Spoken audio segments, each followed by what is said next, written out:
I love the idea of scarecrows in horror, but I just have a horrible track record with them. Husk, Fear Farm, Hallowed Ground. We won't name a certain franchise here on my channel, no, no, no.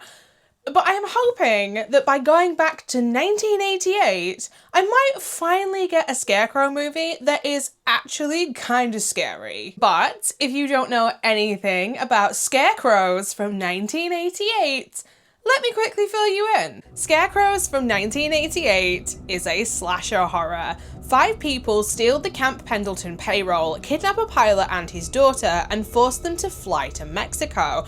En route, one of the thieves double-crosses the team, parachuting with the loot into an abandoned graveyard surrounded by strange scarecrows.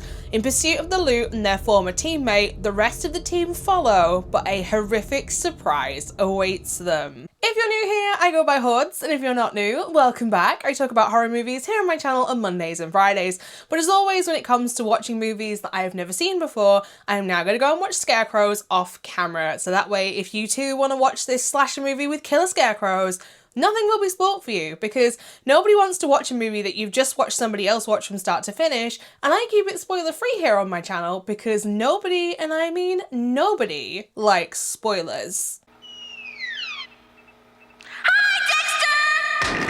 External factors did not want me to watch this movie, hence why I have got coffee in my obnoxious everyday coffee mug right now.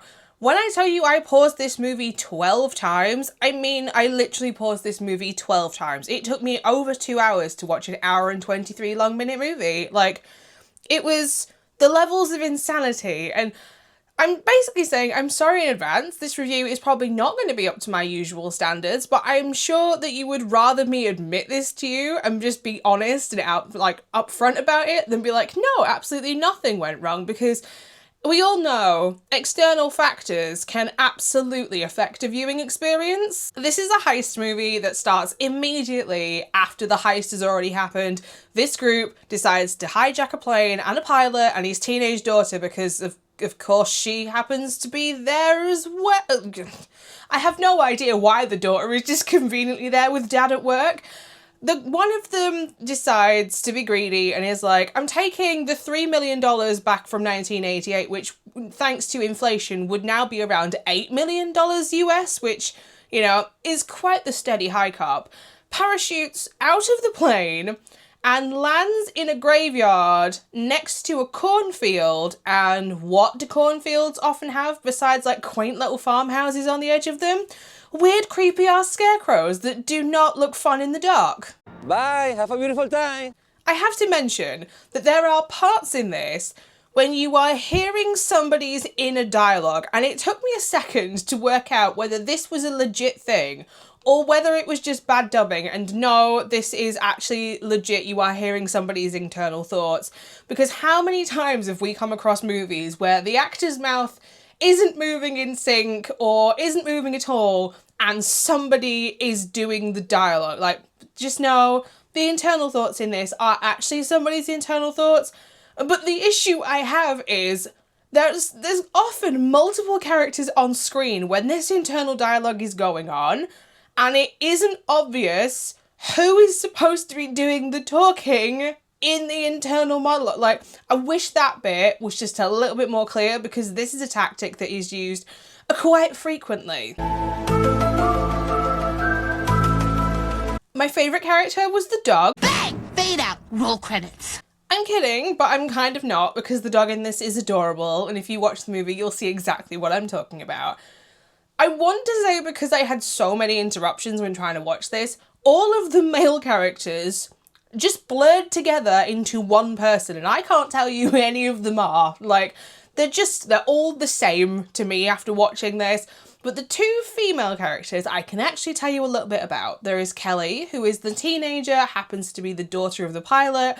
She spends a lot of the movie pouting and whining and telling the other female character, Roxanne, how much she hates Roxanne. Now, Roxanne has enormous blonde 80s hair and has the most terrible tunnel vision for the $3 million that are missing. Like, she is completely oblivious to what is going on around her. Like, people are dying, Roxanne. Yeah, but there's people that are dying. But I have to ask, are you supposed to feel sorry for these guys? Because the beginning of the movie starts immediately after they've committed a heist. So these aren't exactly 5 innocent random bystanders that have been pulled into the situation. I get that I'm supposed to feel a bit sorry for Kelly and the pilot because they happened to be in the wrong place at the wrong time and had a massive plane.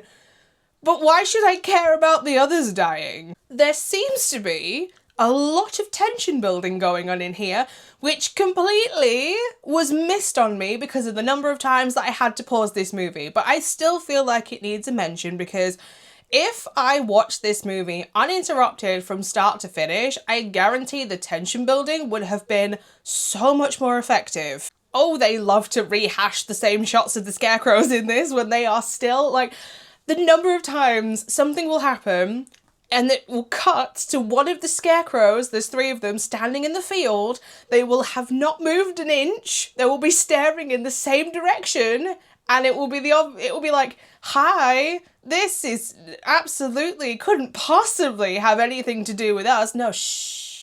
Who? No idea. But when they do start moving at the hour and 5 minute mark, I was like, absolutely not, because these things are creepy as hell when they start moving, and they use the rustiest of looking weapons for their good old gory slasher kills. Like, if they don't kill you, the tetanus from these weapons absolutely will. The beginning of this movie is quite a slow burn, but hang in there with it and give this movie to about the 40-minute mark, because it is at this point that it decides to become a full-on good horror movie, including a person stuffed with straw and money, which I absolutely wasn't expecting, especially when he gets unzipped like a zipper. There's some good old practical effects in this. There's some disembowelment. There's some good old fingers getting chopped off. There's a sickle buried in a leg. Like, it's the good kind of stuff that you would expect from an 80s slasher movie. But rather than going for like bloody and over-the-top gory, they've kind of kept the levels realistic, which I think really goes in this movie's favour, because going too over the top would have made this movie really campy and taken away from all of the tension building that they were going for in this. The reveal of Jack, if you've seen this movie, you'll know exactly what I'm talking about. And yes, I only know that he's called Jack because somebody literally called his name before he appeared. Like, Jesus Christ, that appearance.